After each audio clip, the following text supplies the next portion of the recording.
نحمده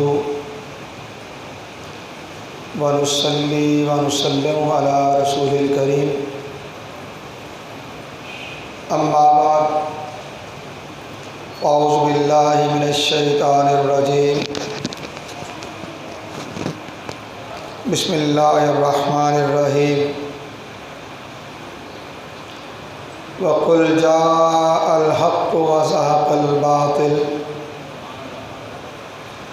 إِنَّ الْبَاطِلَ كَانَ زَهُوقًا۔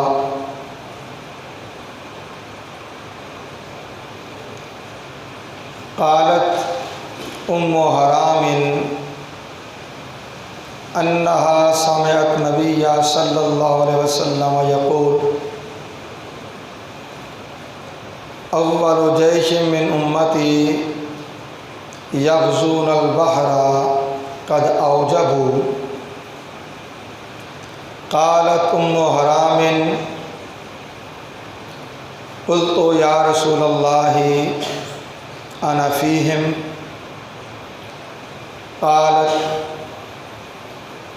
انت فیہم۔ ثم قال النبی صلی اللہ علیہ وسلم اول جیش من امتی یغزون مدینۃ قیصر مغفور لهم۔ فقلت انا فیہم یا رسول اللہ۔ قال لا۔ مولا صلی وسلم دائما ابدا علی حبیبک خیر الخلق کلہم محمد سید الکونین والثقلین والفریقین من عرب ومن عجم۔ یا رب بالمصطفیٰ بلغ مقاصدنا واغفر لنا ما مضى یا واسع الکرم۔ لی خمسۃ نطفی بہا حرب الوباء الحاتمہ المصطفیٰ والمرتضی وابناہما والفاطمہ۔ قابل صد احترام بزرگوں، دوستوں، نوجوان بھائیوں اور عزیزوں، اللہ رب العزت کا بے پایاں فضل و احسان ہے جس کی توفیق سے ہم 10 روزہ ذکر امام حسین علیہ السلام کی مجالس میں سے ایک مجلس میں حاضر ہیں۔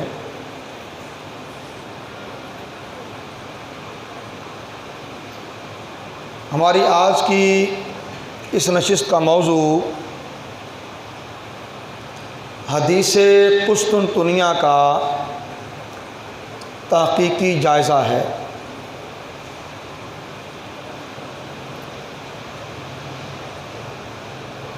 عنوان گفتگو کے طور پہ سورہ اسراء کی آیت 81 تلاوت کرنے کا شرف حاصل کیا، جس میں اللہ رب العزت نے رسول کونین صلی اللہ علیہ وآلہ وسلم سے فرمایا وَقُلْ، اے حبیب صلی اللہ علیہ وسلم آپ فرما دیجئے جاء الحق وزہق الباطل، حق آ گیا اور باطل چلا گیا۔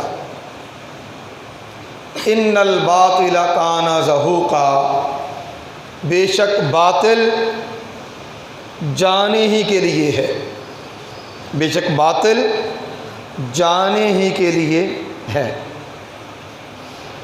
قرآن کریم کی اس آیت کریمہ سے اکتساب فیض کرتے ہوئے میں سمجھتا ہوں جس موضوع کا انتخاب محترم بھائی محمد اشفاق ناز صاحب نے میرے لیے کیا، آج کی گفتگو سے یہ بات انشاءاللہ جاء الحق کی مانند روز روشن کی طرح عیاں ہو جائے گی کہ وہ طبقہ فکر جو یزید کی نسبت امیر المومنین یا رحمت اللہ تعالی علیہ یا یہ تصور کرتا ہے کہ حدیث قسطنطنیہ میں اللہ کے نبی صلی اللہ علیہ وآلہ وسلم نے جو خبر دی ہے اس کا مصداق یزید لعین بھی ہے،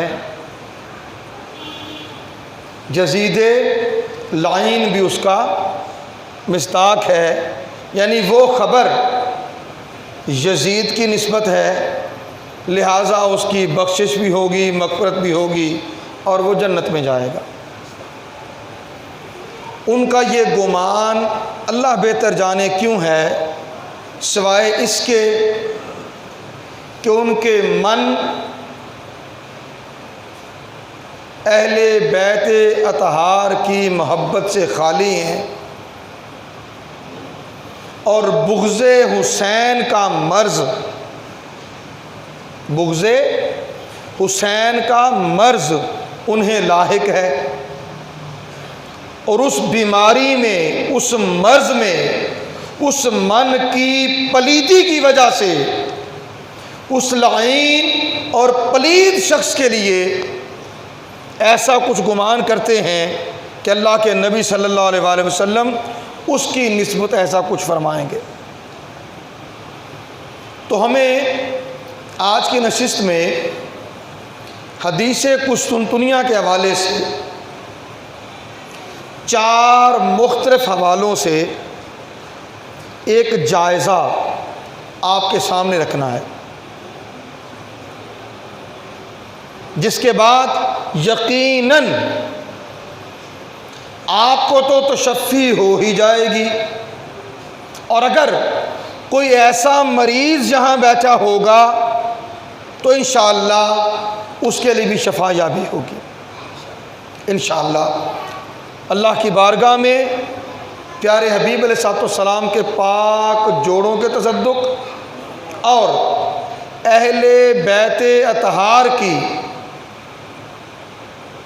پاکیزگی و طہارت کے تصدق اللہ کی بارگاہ میں التجا ہے، اے مولا ہمارا یہاں بیٹھنا ہمارے لیے ذہنی تشفی کا باعث بنے اور ان کے لیے اعتقادی مرض کی دوری کا سبب ہو۔ تو پہلی چیز تو ہمیں جو لینا ہے، میں وہ 3-4 چیزیں آپ کے گوش در کر دیتا ہوں تاکہ پھر مرحلہ وار ہم آگے بڑھتے جائیں۔ پہلی بات تو ہمیں لینا ہے کہ مدینہ قیصر سے مراد کون سا شہر ہے، کیونکہ اللہ کے نبی صلی اللہ علیہ وسلم نے تو مدینہ تو قیصر کہا ہے، کسی شہر کا نام تھوڑا بول دیں ذات، کیونکہ یہ واعظانہ خطاب نہیں ہونا واعظانہ خطاب نہیں ہونا، کچھ آپ کی شراکت سے مجھے یہ سمجھ آئے گی کہ آپ کو سمجھ آ رہی ہے، لہذا توجہ رکھیے گا، پوری بات میں انشاءاللہ ایمان کو جلا ملے گی۔ تو مدینہ تو قیصر جو رسول کریم صلی اللہ علیہ وسلم نے فرمایا، اس سے مراد کون سا شہر ہے؟ دوسرا، اگر بفرض محال مدینہ تو قیصر سے مراد قسطنطنیہ لے لیا جائے تو کیا جو پہلا لشکر قسطنطنیہ کو فتح کرنے کے لیے گیا تھا اس میں کہیں یزید کا نام و نشان ہے؟ تیسری چیز، یہ جو حدیث امام بخاری نے بیان فرمائی ہے، اس حدیث کے روایت کرنے والے دو مختلف لوگ ہیں۔ ایک کی روایت میں انس بن مالک ہیں اور دوسری کی روایت میں ایک مختلف چین ہے، میں اس پہ بات کروں گا۔ اور جس کی روایت ہے انس بن مالک سے ہے وہ الفاظ مختلف ہیں، اور جو ام حرام سے ہے وہاں الفاظ مختلف ہیں، اور جس چین کے ذریعے، سلسلہ روات کے ذریعے یہ حدیث ہم تک پہنچی ہے، ان کے بارے میں محدثین کا نقطہ نظر کیا ہے؟ چوتھی اور آخری چیز، یزید کی نسبت مغفور لہم کہ وہ بخشے ہوئے میں سے ہے، یہ کرنا، اس بارے میں حضرت شاہ ولی اللہ محدث دہلوی رحمۃ اللہ تعالی علیہ کیا فرماتے ہیں؟ اب ان چیزوں کا ہمیں جائزہ لینا ہے، ٹھیک ہے جی۔ پہلے حدیث پاک سن لیجئے، اب ترجمہ عرض کروں گا۔ ام حرام رضی اللہ تعالیٰ عنہ وہ یہ کہتی ہیں کہ میں نے رسول کریم صلی اللہ علیہ وسلم سے سنا کہ پہلا لشکر میری امت میں سے جو بحری غزوہ کے لیے جائے گا، بحری غزوہ کے لیے جائے گا، قد اوجبو، ان کے لیے جنت واجب ہو گئی، ان کے لیے جنت واجب ہو گئی۔ حضرت ام حرام کہتی ہیں میں نے عرض کیا یا رسول اللہ صلی اللہ علیہ وسلم کیا میں ان میں ہوں گی؟ کیا میں اس لشکر کے جو شرکا ہوں گے، جو مجاہدین اس مقصد کے لیے جائیں گے، کیا ان میں ہوں گی؟ رسول کریم صلی اللہ علیہ وسلم نے فرمایا ہاں تو ان میں ہوگی، تو ان میں ہوگی۔ پھر آقا علیہ الصلوۃ والسلام نے فرمایا اول جیش من امتی یغزون مدینۃ قیصر مغفورا لہم، میری امت کا پہلا لشکر جو مدینہ قیصر کے شہر کی طرف اسے فتح کرنے کے لیے جائے گا، مغفورا لہم، ان کی بخشش ہوگی، ان کی مغفرت ہو جائے گی، وہ معاف کیوں میں شامل ہو جائیں گے۔ حضرت ام حرام کہتی ہیں فقلت انا فیہم یا رسول اللہ صلی اللہ علیہ وسلم کیا میں اس لشکر میں ہوں گی؟ قال لا، رسول کریم صلی اللہ علیہ وسلم فرمایا کہ نہیں، تم اس لشکر میں نہیں ہوگی۔ یہ ہے ساری حدیث پاک، ٹھیک ہے۔ اب جو پہلا سوال تھا مدینہ قیصر، اس سے مراد کون سا شہر ہے؟ دو چیزیں یہاں سمجھنے کی ہیں۔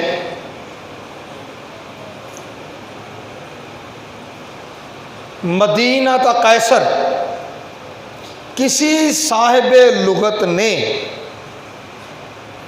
قیصر کے اس شہر سے مراد قسطنطنیہ نہیں لیا، کسی نے اس سے مراد قسطنطنیہ لے لیا، ایک بات ہو گئی۔ اب دوسری بات، شیخ الاسلام صدر الصدور رحمۃ اللہ تعالی علیہ وہ کہتے ہیں کہ جس وقت رسول کونین صلی اللہ علیہ وآلہ وسلم نے یہ ارشاد فرمایا مدینہ قیصر، یہ ارشاد فرمایا لازم آتا ہے کہ اس شہر سے مراد وہی شہر لیا جائے جس شہر میں اس وقت قیصر روم موجود تھا۔ قیصر روم موجود تھا، اس سے مراد وہی شہر لیا جائے۔ اور اس زمانے میں قیصر روم کی سلطنت کا دارالخلافہ حمص تھا۔ دارالخلافہ کون سا شہر تھا؟ حمص، شام کا شہر ہے۔ وہ قیصر روم کی سلطنت کا دارالخلافہ تھا۔ لہذا مدینہ تو قیصر سے مراد اس زمانے کی بات کریں تو پھر حمص ہونا چاہیے۔ قسطنطنیہ اس سے مراد نہیں ہو سکتا۔ ٹھیک ہوگی بات؟ اب اگلی بات، اگر ہم بات کریں جیسے پاکستان کا نام لیا،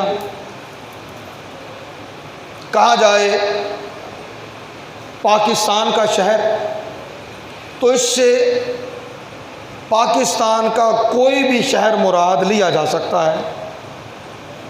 بات سمجھ آ گئی نا؟ پاکستان کا کوئی بھی شہر اس سے مراد لیا جا سکتا ہے، کسی ایک شہر کی تخصیص نہیں ہو سکتی۔ ٹھیک ہے، اب اگر قیصر روم کی بات کریں، دارالخلافہ تو حمص تھا، لیکن شام، دمشق، روم اور بہت سے علاقے اس وقت قیصر روم کی سلطنت کا حصہ تھے، تو کوئی بھی شہر مراد لیا جا سکتا ہے۔ تیسری بات یہاں سمجھ لیں، رسول کریم صلی اللہ علیہ وسلم کے عہد مبارک میں جو قیصر روم تھا اس کا نام ہرقل تھا۔ اس کا نام کیا تھا؟ ہرقل۔ اسے قیصر روم بھی کہتے تھے اور ہرقل روم بھی کہتے تھے۔ ٹھیک ہے، اب رسول کریم صلی اللہ علیہ وسلم کے اپنے عہد مبارک میں توجہ سے بات سمجھ لیجئے گا، رومیوں سے جو پہلی جنگ ہوئی وہ غزوہ موطا ہے۔ وہ غزوہ موطا ہے اور وہ 8 ہجری میں ہوا۔ وہ کب ہوا؟ 8 ہجری میں۔ دوسری بات، غزوہ موطا 8 ہجری میں ہوا، یزید کا کوئی نام و نشان، یزید کا کوئی نام و نشان نہیں۔ اس کے بعد عہد خلافت عمر فاروق اعظم رضی اللہ تعالی عنہ 15 ہجری میں، وہ میں نے کہا کہ حمص قیصر کا دارالخلافہ تھا، تو عہد عمر فاروق اعظم رضی اللہ تعالیٰ عنہ میں 15 ہجری میں حمص فتح ہوا تھا۔ حمص فتح ہوا تھا اور اس لشکر کے امیر حضرت ابو عبیدہ رضی اللہ تعالی عنہ تھے۔ اس لشکر کے امیر حضرت ابو عبیدہ رضی اللہ تعالی عنہ تھے، اور اس وقت بھی یزید کا کوئی نام و نشان نہیں۔ ٹھیک ہے، غزوہ موطا 8 ہجری میں، حمص کی فتح 15 ہجری میں، حمص کی فتح 15 ہجری میں۔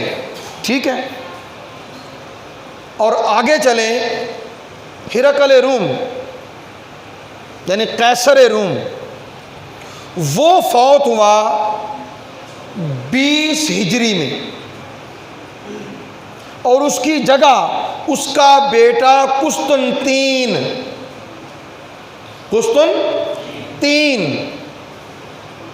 وہ 20 ہجری میں